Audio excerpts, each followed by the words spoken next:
teraz vlastne pokračujeme v tom predchádzajúcom videu. V prvej časti som sa pomýlila. Tú vrchnú časť, čo sme si prepletali tie strednú, ako túto stredné, tento pásik, tak ten druhýkrát tam byť nemal, som sa trochu pomýlila. Takže ale teraz ideme pokračovať, keď si ho dáte dole. Majú zase iba tieto vrchné gumičky. Takže vezmem si gumičku, urobím z nej dvojgumičku. Nasadím ho semka. Tak, chytím, odsuniem, vyhačknem a dám na tento ďalší. A takto toto isté robím až úplne do konca. Tak a keď máme, tak poďte sa pozrieť semka.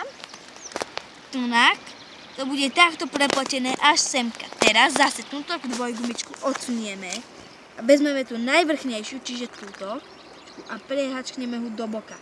Teraz odsunieme tu na tomto úplne všetky, iba tú poslednú si vezmeme a prehačkneme. Takto. Takto. Takto. Toto isté budete robiť do konca a tunak na tomto zahnete sem.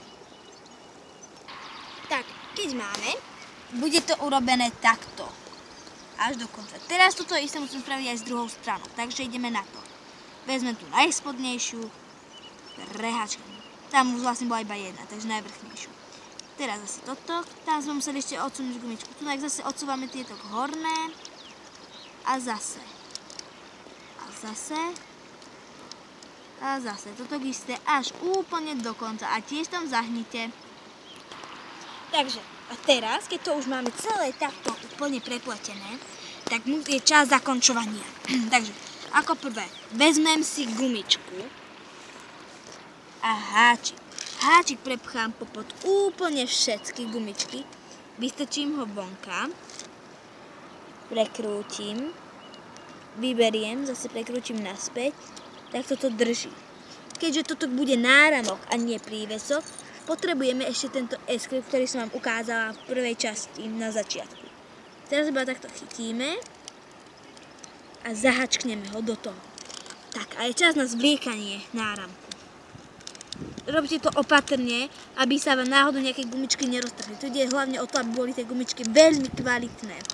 Moje práve najkvalitnejšie nie sú, ale sú veľmi pevné. Sú napríklad z Lidla, aj keď sú z Lidla, ale sú veľmi dobré a pevné. Čo som na Lidl nečakala. Preto ich teraz používame pri každom z mojich videí.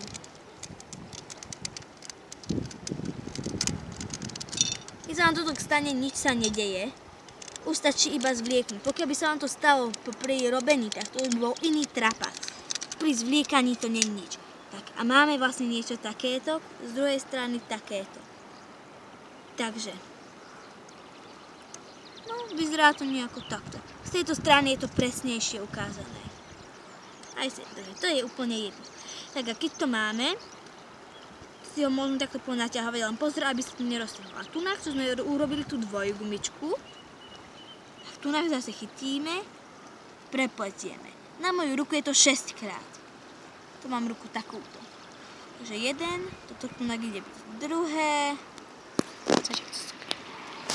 toto tunak je tretie, zase,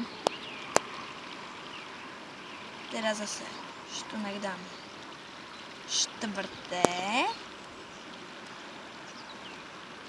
piaté a